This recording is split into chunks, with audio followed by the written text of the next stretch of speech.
lessons this morning are from the book of Ruth, and that begins on page 231 of your pew Bibles. The book of Ruth is hard to classify. In Christian Bibles, they place the book of Ruth after Judges to suggest that it's an extension of a historical narrative from the time when there were no kings to the time when King David came. In the Hebrew Bible, it is placed under the writings section with wisdom literature and psalms, suggesting that it's more of a parable than a historic narrative. So, not necessarily sure what the genre is here, but nonetheless a very interesting story that we will talk about in a moment. So our reading begins here in the first chapter. In the days when judges ruled, there was a famine in the land, and a certain man of Bethlehem in Judah went to live in the country of Moab, he and his wife and his 2 sons. The name of the man was Elimelech, and the name of his wife Naomi, and the names of his 2 sons were Mahlon and Chilion. They were Ephrathites from Bethlehem in Judah. They went into the country of Moab and remained there. But Elimelech, the husband of Naomi, died, and she was left with her 2 sons. These took Moabite wives. The name of one was Orpah, and the name of the other was Ruth. When they had lived there about 10 years, both Mahlon and Chilion also died, so that the woman was left without her 2 sons and her husband. Then she started to return with her daughters-in-law from the country of Moab, for she had heard in the country of Moab that the Lord had considered his people and given them food. So she set out from the place where she had been living, she and her 2 daughters-in-law, and they went on their way to go back to the land of Judah. But Naomi said to her 2 daughters-in-law, "Go back, each of you, to your mother's house. May the Lord deal kindly with you as you have dealt with the dead and with me. The Lord grant that you may find security, each of you, in the house of your husband." Then she kissed them, and they wept aloud. They said to her, "No, we will return with you to your people." But Naomi said, "Turn back, my daughters. Why will you go with me? Do I still have sons in my womb, that they may become your husbands? Turn back, my daughters. Go your way, for I am too old to have a husband. Even if I thought there was hope for me, even if I should have a husband tonight and bear sons, would you then wait until they were grown? Would you then refrain from marrying? No, my daughters, it has been far more bitter for me than for you, because the hand of the Lord has turned against me." Then they wept aloud again. Orpah kissed her mother-in-law, but Ruth clung to her. So she said, "See, your sister-in-law has gone back to her people and to her gods. Return after your sister-in-law." But Ruth said, "Do not press me to leave you or to turn back from following you. Where you go, I will go. Where you lodge, I will lodge. Your people shall be my people, and your God my God. Where you die, I will die. There will I be buried. May the Lord do thus and so to me, and more as well, if even death parts me from you." When Naomi saw that she was determined to go with her, she said no more to her. The story continues in chapter 3. Naomi, her mother-in-law, said to her, "My daughter, I need to seek some security for you, so that it may be well with you. Now here is our kinsman Boaz, with whose young women you have been working.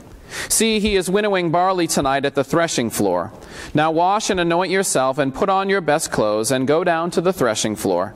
But do not make yourself known to the man until he has finished eating and drinking. When he lies down, observe the place where he lies. Then go and uncover his feet and lie down, and he will tell you what to do." She said to her, "All that you tell me, I will do." And we conclude in chapter 4. So Boaz took Ruth, and she became his wife. When they came together, the Lord made her conceive, and she bore a son. Then the women said to Naomi, "Blessed be the Lord, who has not left you this day without next of kin, and may his name be renowned in Israel. He shall be to you a restorer of life and a nourisher of your old age. For your daughter-in-law, who loves you, who is more to you than 7 sons, has borne him." Then Naomi took the child and laid him in her bosom and became his nurse. The women of the neighborhood gave him a name, saying, "A son has been born to Naomi." They named him Obed. He became the father of Jesse, the father of David. May God's blessing be upon the hearing and the understanding of this holy word.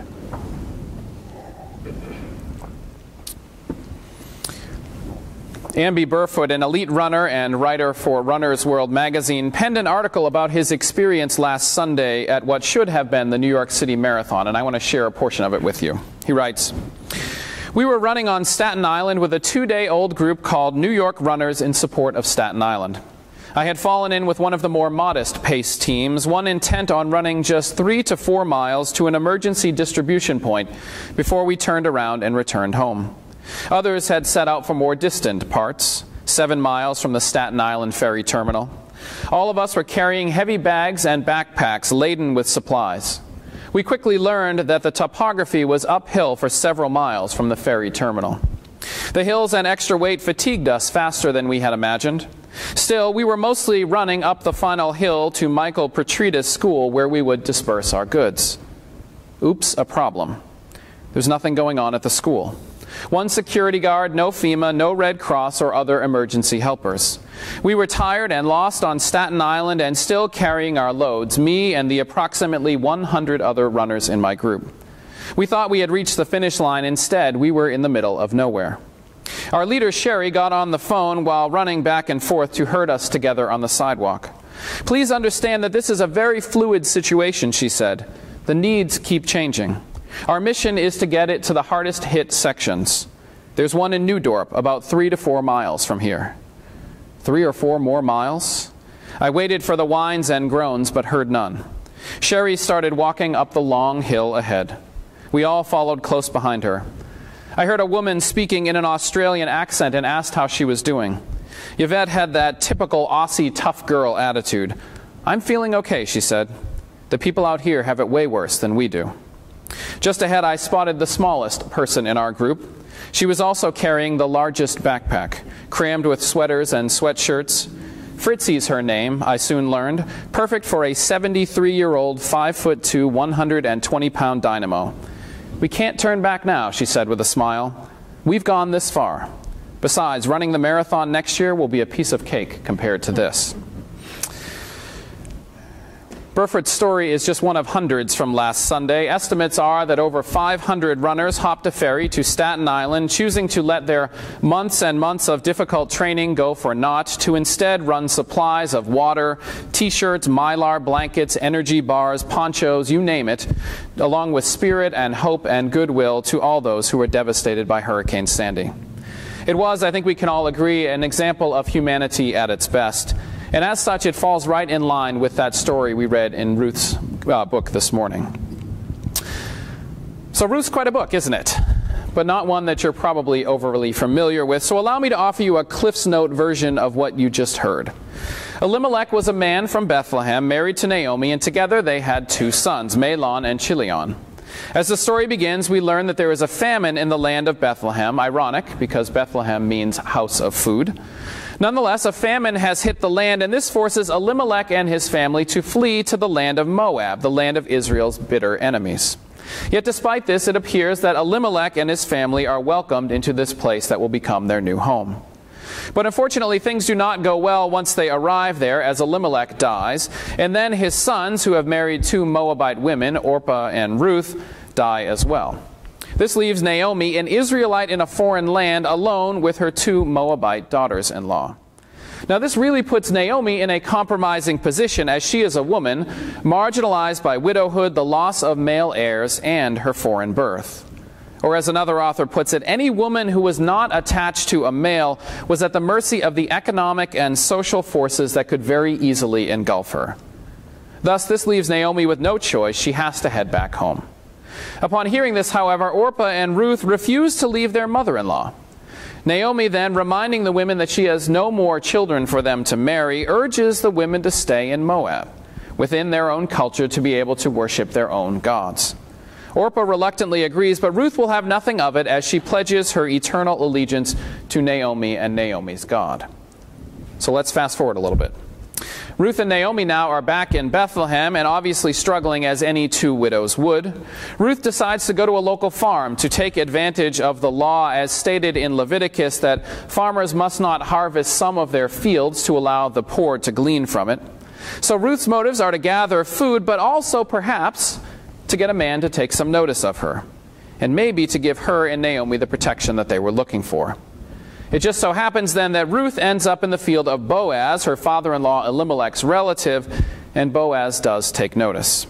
He encourages her to take what she needs, even giving her more than he was required to, assuring her that she will not be bothered by the men working around her. And when asked why he does this, Boaz replies that it's because of Ruth's faithfulness to Naomi. Naomi, of course, is pleased with the food that Ruth brings home, and so she decides that it's time really to get Boaz to take notice. So, Naomi instructs Ruth to wash up and go find Boaz on the threshing floor. And then just listen to how one commentator describes what happens. Naomi proposes actions filled with double meanings. Make yourself known uses a verb that also means sexual intimacy. Feet, which Naomi tells Ruth to go and uncover, can be a euphemism in Hebrew for genitals. And threshing floor has an association with sexual activity. And given the fact that this encounter happens at night makes the meeting all the more suggestive. So you get what happened here, I hope. Ruth went to seduce Boaz. Things we learn obviously went well between the two of them because she spends the night and she gets 6 measures of barley in the morning. This leads then, to make a long story short, to Boaz and Ruth's eventual marriage, a union which gives Naomi and Ruth the protection they'd been looking for. Not only that, but Ruth gets pregnant after marrying Boaz and gives birth to a son, Obed, who becomes the grandfather of the great Israelite king David. So how's that for a story on a Sunday morning? Something you'd be more likely to find on late-night cable television than in a church. So what is this story doing in the Bible, first of all, and what does it have to say to us today? Well, besides the fact that this is one of the few stories in our scriptures that shows strong, determined, and shall we say resourceful women, it's also one that introduces us to an important Hebrew word, hesed. Although the word only appears 3 times in this book, the characters' actions and will towards each other are best summed up by it. It's a word that's hard to describe, but it essentially means loving kindness and loyalty that extends far beyond what the law requires, beyond anything that the recipient expects or deserves to receive. It's an essential part of the nature of God and is frequently used to describe God's acts of unmerited grace and mercy, but human beings are also able to show hesed to one another. And is that not what we see here throughout this story? First, Naomi's 2 sons marry Moabite women, showing the power of love to overcome cultural barriers. Then Ruth refuses to leave Naomi's side when Naomi is headed back to Judah, despite the fact that Naomi has nothing to offer to her. After this, Boaz treats Ruth exceptionally well, ensuring that Ruth and Naomi would not go hungry. And then, after their evening on the threshing floor, Boaz pledges his loyalty to Ruth again, promising to marry her. And then finally, God's hesed is shown when Ruth becomes pregnant and gives birth to Obed, as life and hope and possibility are born out of the most unlikely of circumstances. Kindness, loyalty, faithfulness, love beyond what was required or expected, that's what we saw all throughout the book of Ruth. That's what those runners displayed in helping out sisters and brothers in need who could offer not even a finisher's medal in return. And that, my friends, is what God is calling us to in our lives as well. Hesed. But let's be clear here. This is not only directing hesed towards those that society expects us to, our family, church, friends, and the like. It's that, yes, of course. But the real challenge is to extend hesed to those whom society doesn't expect us to, or perhaps doesn't want us to. Remember, Boaz was a well-to-do Israelite who displayed hesed toward a widowed Moabite woman, a person with less than no status in society back then, but he chose to act anyway. And so the question for us is, who are the Moabites among us today?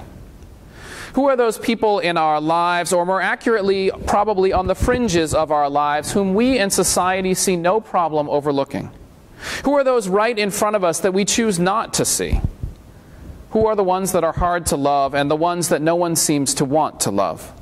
And what systemic changes need to happen to allow such hesed to be shown? As you chew on those questions, think about this.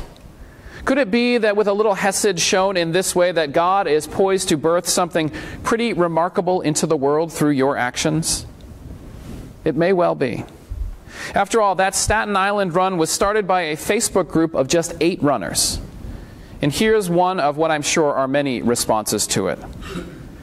Thanks to each and every one of you that helped. I am one of the lucky ones in an area that wasn't hit that bad. But Staten Islanders are an amazing group of people. We have all come together to help one another out. Whether it being helping someone just get around to sort out their lost lives, or actually going to help complete strangers try to clean up their destroyed homes, or helping at donation sites. It's amazing to see the compassion and selflessness going on here. And you, the runners, all prove that there is hope and there are kind people left in this world. Bless you all. That, my friends, is only a small glimpse of what a world full of hesed could look like. Imagine what would happen if we all gave it a try. Amen. Given the hour, I am going to suggest that we will